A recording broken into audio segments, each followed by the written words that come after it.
So here is the big assessment where we program a video game using Python Arcade. You'll see that the structure looks pretty similar to the website assessment that we did earlier in the year. There's a Google class assignment that's got 3 files attached. There's some instructions which tell you exactly what you need to be doing for the assessment. There's a marking scheme which breaks down exactly how you're going to be marked for the assessment. And then there's an evidence document, which is the one that you need to write all of your work into as you go to show what you've been doing for the assessment. And this gets handed in at the same time as you hand in the actual game. You also hand in the evidence document. A couple of new things to notice is that I've added to the start of this marking scheme a checklist that I think hopefully breaks down this marking scheme into slightly simpler language. It's covering the same ideas. Each of these things that you can check off as you go through your work match one of these criteria mentioned in the assessment schedule. So this is the big horrible thing that I'm using to mark with, and I've got it there for you so you can read exactly what I'll be thinking about when I mark. But if you want it just in slightly simpler language, this is what you want to check off as you're going to make sure that you're meeting the right criteria for each of these grades. So you won't be able to get achieved unless you can confidently tick all of these boxes for achieved. And to get merit, you need to be able to do these things in the merit section. And to get excellence, you want to be able to do the things in this excellence section as well. The marking scheme does have quite a few big words or very specific words that are used in particular ways that really are kind of important for this assignment. So I've also added a glossary of terms to the marking scheme that's got some of the words used in the marking scheme that are quite specific to digital technology, computer studies, and exactly what they mean in terms of this assessment. And I will be going through some of these terms with you in this recording.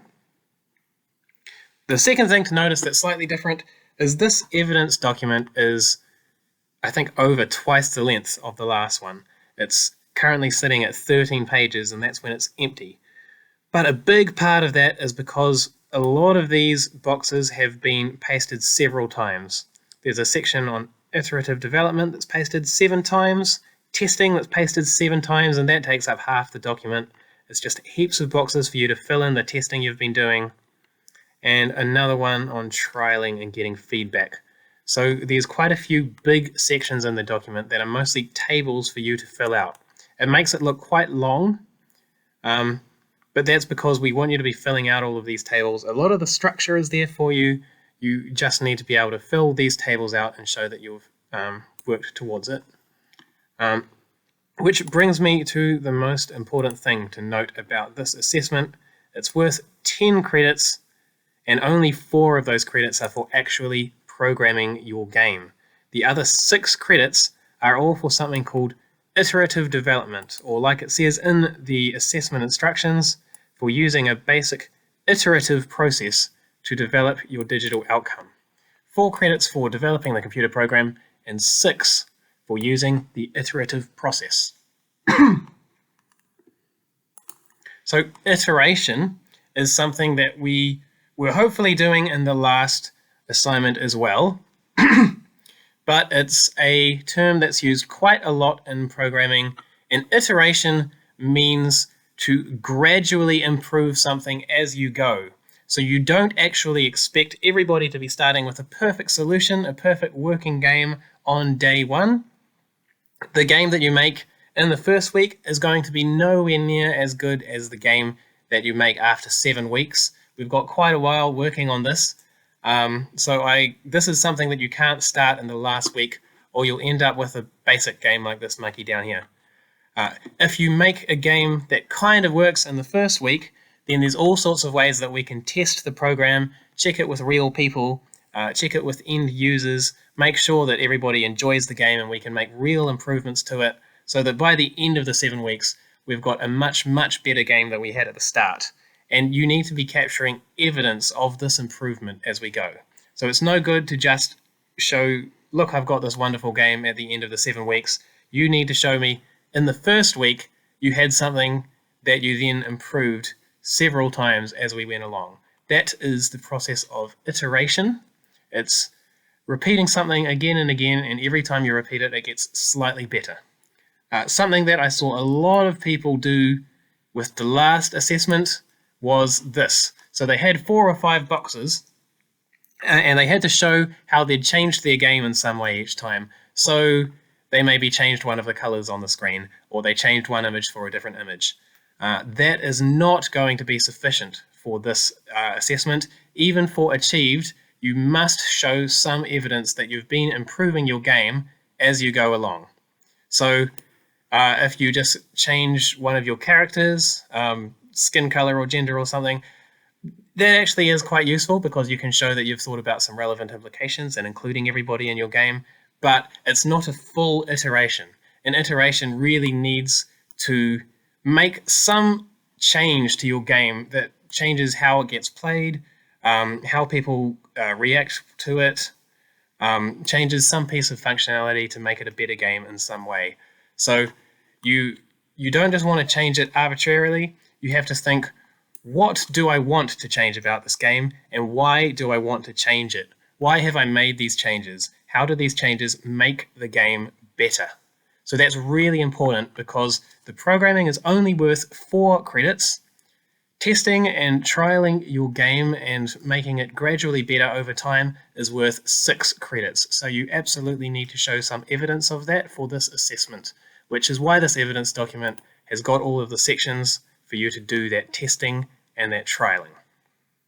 Before we go into the evidence document, let's look at what the instructions are actually asking us to do. So there's a paragraph here that says, the Computer Studies Department is concerned that some students see the subject as dry and not fun. So we've decided to make a game that will be shared during tutor time to show people how interesting the subject is and attract a diverse range of students to the subject. And then it tells you how you're going to be assessed, which we've gone over a little bit. You need to have good, easy to read code, and you also need to show how you've used the iterative process to trial all the elements in your game. It needs to include planning and testing. And you must describe and address those relevant implications that were also necessary for the last assessment that hopefully most of you are familiar with now. And it's not due until week 3 of term 3, which means we've got about 7 weeks to work on it if you include this week and don't include the holidays, because hopefully you won't need to do too much of it in the holidays.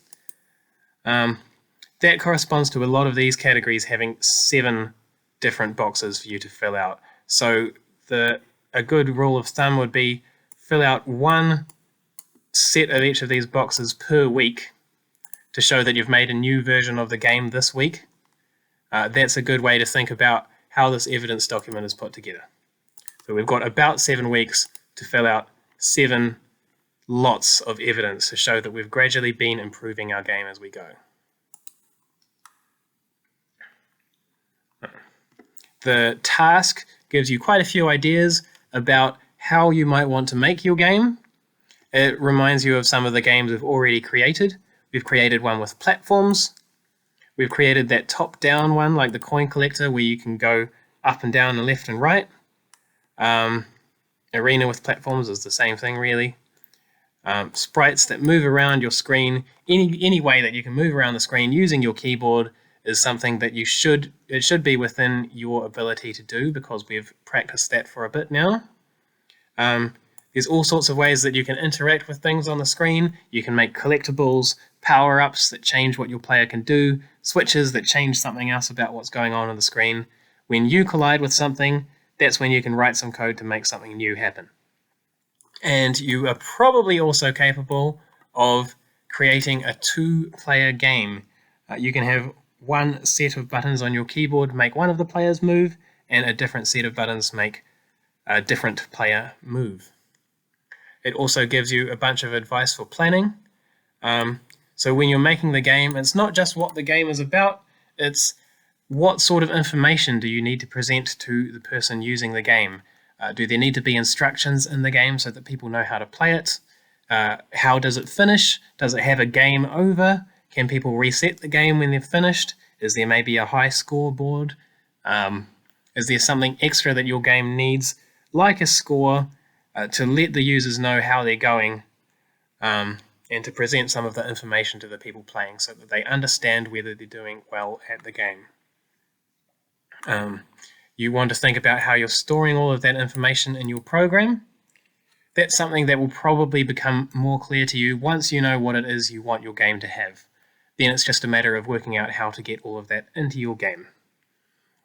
Then something else you may want to think about if you have a larger game is the init, update, and draw functions might not be enough for you to manage everything that's going on in your class.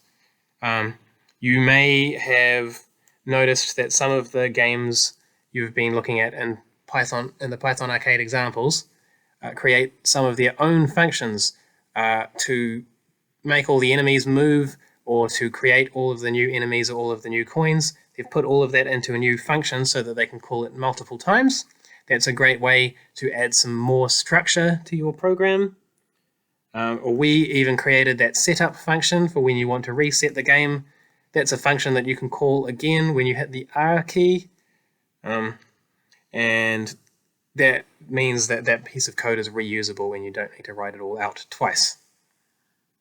It also wants you to think about how the game meets the needs of your intended users. So remember, this is going to be basically everyone at Pakuranga College that will have the opportunity to play your game during tutor time. So it's going to need to be interesting for 13-year-olds through to 17-year-olds, male, female, different ethnicities, different subject interests, all of that kind of thing. There's a wide range of people for you to target your game towards.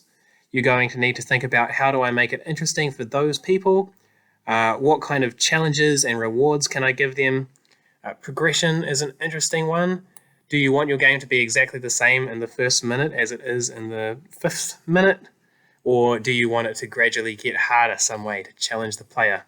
And if they've played it once, are they ever going to want to play the game again? What's going to be different the second time they play the game? Is it still going to appeal to someone who's already played it once? And what can you do about that? So there's a whole bunch of things to think about there, how you can make your game interesting and appealing. Then it goes on to the fact that you have to create your game iteratively. You have to break the program down into smaller parts and try to achieve just one of those parts at a time. It has a whole bunch of different little things you should be thinking about as you go. These are probably more worth looking at after you've been working on it for a few weeks. It's checking that your code is well structured, that it doesn't break when you try to do stuff with it. There's a whole bunch here about you have to do some planning beforehand, you have to trial it with real people. More about refining your outcome by doing it iteratively, and remembering to describe the implications that you're thinking about when you make the game, and try your very best to address those implications and make sure that that it meets the needs of the people using your game. Finally, it tells you a bit about how you're going to be assessed. Have you used Python effectively? Have you done iterative development effectively? Have you done planning and testing and trialing, and have you used that planning and testing and trialing to make your game better than it was at the start? And finally, have you described and addressed those relevant implications? So for your final submission, you will need the big, long evidence document that can include evidence in many different ways, including screenshots and videos of your game, if that's the best way for you to provide that evidence. And you want to submit your actual final program. So that's quite a lot to take in. But the essence of it is we're making a game and it needs to be slowly improved. This evidence document shows you the different ways that you can slowly improve that game over time. And because this evidence document is so large, a really useful thing that you can do when looking through this evidence document is to use the navigation pane down the side here. The navigation pane splits up all of the headings. You can click on each of these headings in the navigation pane to take you to the next area in the evidence document. It helps break it up and make it a bit more obvious what's going on. So the first section tells you about your initial plan for the game. This is something that you can already fill out. This is something that you could have filled out before you even knew anything about how to make games with Python Arcade. You want to think about what type of game you want to make. How will people play it? What happens when they're playing it? How challenging is it going to be? How is it going to be exciting for people? It's all that same stuff we were talking about when we were reading the assessment instructions. This is the place for you to write all of that down. How are you going to communicate with the users? How are you going to tell them what the score is, how well they're doing, how to play the game? Then there are a couple of questions on how you're going to store the information in your game. And those are the ones that I was saying might be easier for you to answer after you've started programming the game. Then there's another planning section on implications. So before you even start, you can think about how can these implications that I've come across before actually be addressed in my game. Because the aim of the game right now is to try to appeal to a diverse range of students, these kind of ones, ethical, social, cultural, they're going to be really, well, not easy, but important. They're the important ones here. How do I appeal to everybody that plays my game? That's what these ones are asking you. Intellectual property, you can talk about it, but it's not as important a concern, I would say. The resources that we've all been using, the built-in Python Arcade ones, are free for anybody to use. So if you're using the built-in resources, everything's perfectly fine in terms of intellectual property. You can also make your own images to use in your game. I will be showing people how they can use their own images in the game if people haven't already worked that out. Remember, not all of these will be relevant. Privacy, I don't imagine, will ever be relevant. Maybe if you're trying to record high scores, which is quite a tricky thing to do, then you might not want to record too much information about a person. But typically, obviously usability and functionality are important, and that's just to do with making sure your game works correctly. Aesthetics is a hard one to argue for because your idea of what makes the game look good isn't necessarily going to be universal, but you can try to write some stuff about aesthetics if you want. Something like health and safety is probably not going to be very important for your game. Maybe if you had a game that gives somebody epilepsy because there are too many flashing lights, you want to decrease the amount of flashing lights in your game. That is one way to address health and safety, but typically some of these implications are going to be more important than others. You can use your own judgment about that. The main thing is that you pick some of these implications and you write down exactly how you understand what's important about them in terms of this game. So not just what is it, don't just pick one and say nothing about it. You're going to need to write in here, what can I address about this that will make my game better? That's what we're doing with the implications. What can make my game better? And that's what goes in that section. Then there's another whole section called planning. This type of planning is a bit different than the planning above, where we're thinking about what we're going to do with this game. This is planning how you will make the game. It talks about a tool called Trello that I will introduce some of you to during class time. But for most of you, you probably just want to use these little boxes here to talk about the milestones of your game. And the milestones are how you can break your game down into major sets of features so that you know your game is much better now than it was earlier on during the process. So even early on when you're starting to make your game, you can think, what do I need to have the basic working version of my game that I eventually want to make? So if you've got enemies and you're shooting the enemies and you can pick up a bunch of power-ups and coins and things, maybe the first thing you want to do is just check that you have a player that can jump around on all of the platforms. And that's a working game. It's just not a complete or exciting game, but it works and you can get people to test it. So that would be milestone 1. All the basic features. Do I have a player that can jump around on all my platforms? Then milestone 2 can be you add in enemies that you can shoot.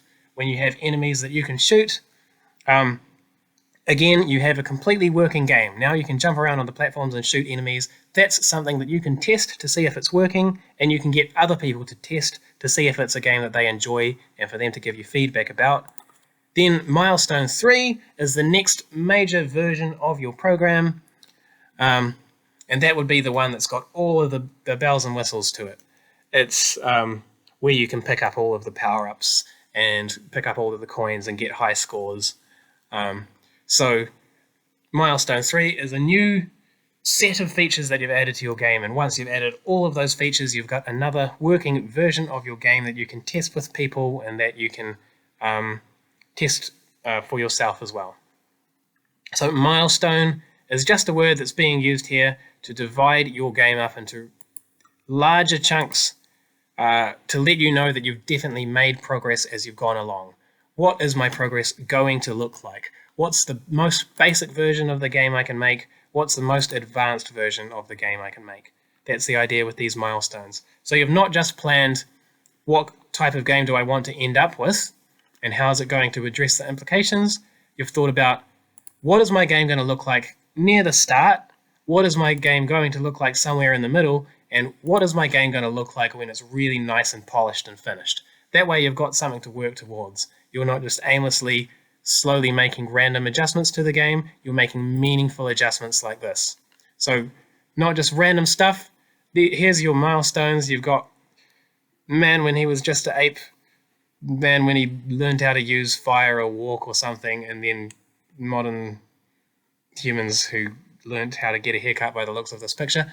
But the idea is we want to see big changes as you go along. So writing down how you expect your game to progress as you go is a great way to show that you've thought about how you're going to be making those big changes as you go through your program.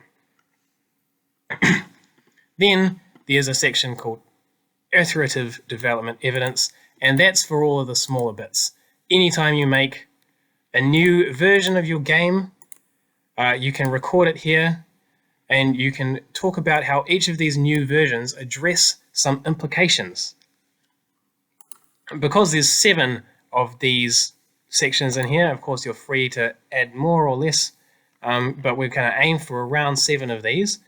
It means you probably want to be making a new iteration of your game about once a week.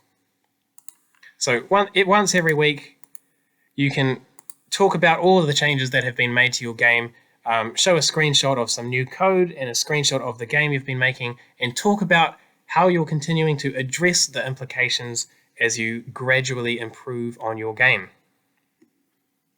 Then we get to 2 very, very large sections. The first is called testing, and the second is called trialing, which are 2 very similar seeming words. So right up at the very top of the document, it does explain slightly and quickly the difference between testing and trialing. Testing is what you do yourself. It's checking that it has no errors. It's checking that everything behaves as it should and it shouldn't crash. And then trialing is what you do when you're asking other people for feedback. You're checking, how can I improve this? So testing is, can I make sure it's not broken? Trialing is, how can I make it better? It's not good enough to just be not broken. What do people want to see changed about my game? When they play the game, is there something that they would like to see in the game that's not there? Is there something that they found very difficult about the game or very strange that could be improved about the way that the game is played? So testing, make sure that it works correctly. Trialing, how can you make it work even better? You're checking it with real people. First, we're going to look at testing. Testing is where you can put a screenshot of the game in here, talk about the part of the game that you want to develop, and say how you're going to test that something works and what you expect that piece of functionality should do. So when I click the spacebar, I expect my player to shoot, or I expect my player to jump. Then you can talk about the outcome. When I clicked the spacebar, did my player shoot successfully? Did it jump successfully? Or the testing could be, when my player leaves the screen, I want it to wrap around to the other side of the screen, or I want it to be impossible for my player to leave the screen. If I'm at the edge of the screen and I press sideways, my player should just stay exactly where they are. That's your expected result. Then your outcome is, did they stay exactly where they are? Did they fall off the edge of the screen? Is there something going wrong that I need to fix? So the testing is all about saying what you expect to happen and checking that that is indeed what happens, or whether or not there's something that you need to fix about the game. So in the testing, you are more than welcome to talk about things that didn't quite work out. Something was broken about the game and you needed to change something to make sure that it worked properly. All of that's in testing, and that's stuff that you can do all by yourself by playing your own game. But trialing is not something that you can do by yourself. Trialing is when you get feedback from real people who might be playing your game who are not you. It is perfectly fine for this trialing to be other members of your class, because remember, the other members of your class are going to be playing this game at some point during tutor time. So they are, in this case, authentic end users. You're allowed to ask the other people in your class what they think of your game and how they would improve it. But it would be awesome if you could also trial your game with somebody who's not in the computer studies class. So trialing, again, you can show a screenshot of what it is that you're getting them to test and explain why you think that it's good already, what have you done to think about the end users who will be playing your game, and address those relevant implications. But then there's this section here where you can write down the name of a whole bunch of students that you've got to test your game. They have the opportunity to say positive things about your game and different ways that you could improve your game. And then there's a section saying, what have I changed based on all of this feedback that I've got? So right now there are only 3 sections in this document for the trialing. So just like there were 7 sections for testing and they each matched your iterations, so you've got 7 tests and 7 iterations that gradually improve, there are 3 sections for trialing. So it would be a good idea if each of these trialing sections corresponded to one of your 3 major milestones. So every time you create a brand new version of the game, then it's worth trialing that new version of the game with a whole bunch of students. Is it still a good game? Is it a better game? How can it be improved now that I've made all of these changes? So for each of these trials, you're going to test it with a range of people, and they're going to give you feedback, and then you're going to listen to that feedback and use it to change something about your game. There's space here to do that 3 times. So the first time you've made a major version of your game, test it with a bunch of people and get some feedback. The same thing again when you've made a major version of your game, test it with a bunch of people and get some feedback. So that is the evidence document. There's planning about how your game will be made. There's planning the progress that you'll be make as you go. There's capturing all of the different versions that you make, around 1 per week, and testing, which is that you do by yourself to catch errors, trialing that you do with other people to look for ways you can improve the game. There's a whole bunch going on here. I don't expect you to have to try to fill all of this whole thing out in week 1. That's why we've got 7 weeks to do this assignment. It means that you are going to want to think about actually starting to make your game as soon as you can, so that we've got heaps of time to test it and improve it over the next 7 weeks. I will be setting aside time during some of the classes to fill out specific parts of this document. So I'll say maybe after the first week, let's make sure that you've all got something written into the milestones. And then once per week, I'll give you the chance to add something else to this iterations section. At least once per week, you want to do another test on your game to test part of the game, to see if it's working correctly and see if you can catch any errors. And 3 times during this 7-week block, we're going to want to have a big working milestone version of our game that we can test with a whole bunch of students. So maybe by the end of the second week, everyone should have one complete, working, not finished, but able to be tested by people version of your game that you can share around, that you can get feedback on, and that you can use to make improvements about your game. So don't wait 7 weeks before you make the first version of your game, or you won't be able to fill all of this out. The first version of your game should be after a couple of weeks, then test it with people, find ways to get improvements.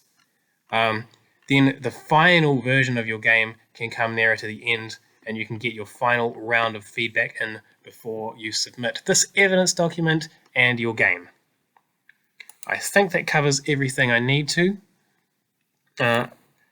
I will quickly show you in this checklist, even for achieved, you need to do some planning. You need to break it down into a series of steps, so that's that milestone section.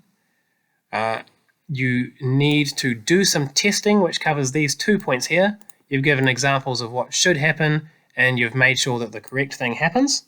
And you must also get feedback from real people. Even for achieved, you do need to check this game with real people.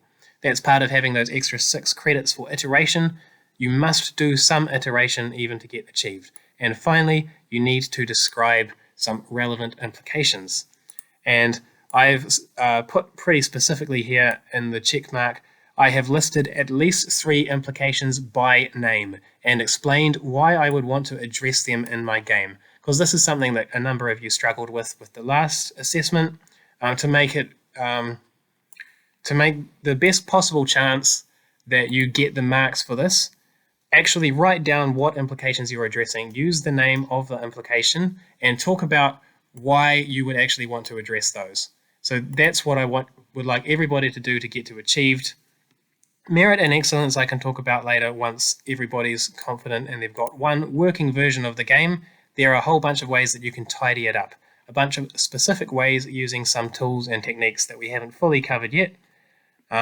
Most of them are things that we've already talked about a little bit, but it's to do with having a really concise, nice, tidy working code and doing heaps and heaps of testing with real people. That's how you get those higher grades. The more testing that you can do as you go along, and the cleaner and easier it is to read your code, the higher marks you're going to get.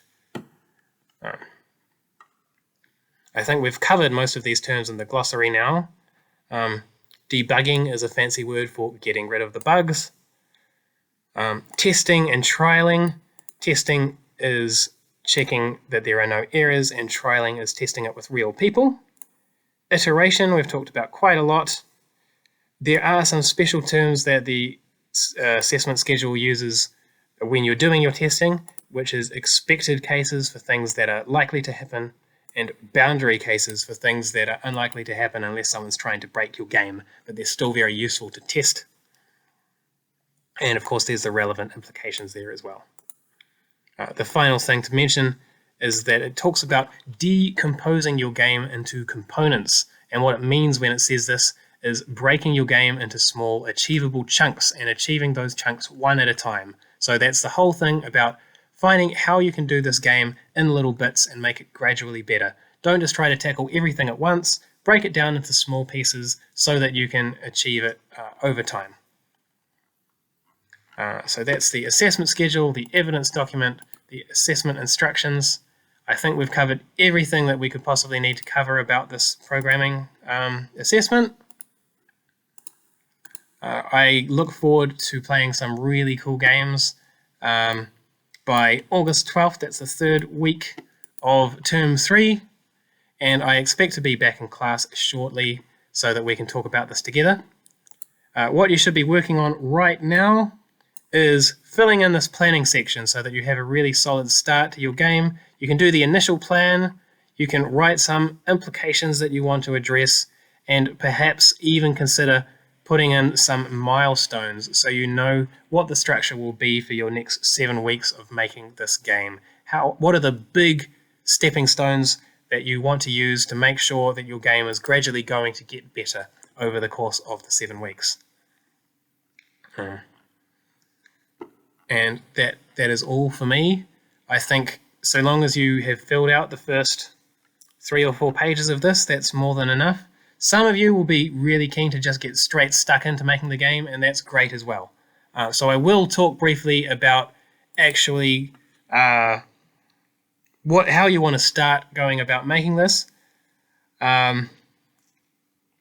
You are more than welcome to start from any of the games that you've already created. So you can start from the coin collector game or the platforming game as the base of your game. And all of the code that you've written can be part of the marks that you'll get at the end of this assessment.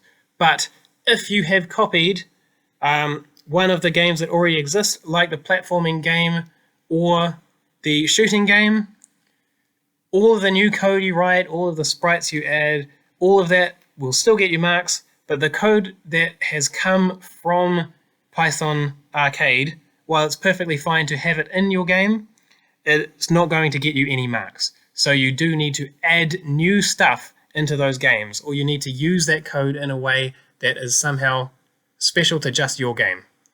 You're perfectly welcome to use all of that code and reuse it and start from wherever you're up to, but it's the new code, the stuff you add to your game, the tests you do, the improvements you make, that's the stuff you're going to get marked on.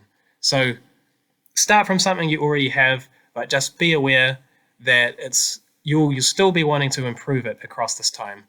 The game you have at the moment, all of the code, if the code's coming from someone else, then it's not going to count to the marks. It's the code that you write, to make all those improvements and pass all those tests. That's the code that you're going to be marked on for this assessment. So that's definitely everything now. I wish you all the best of luck with this assessment, and I expect to be in Thursday or Friday this week. It really depends if I am better by then.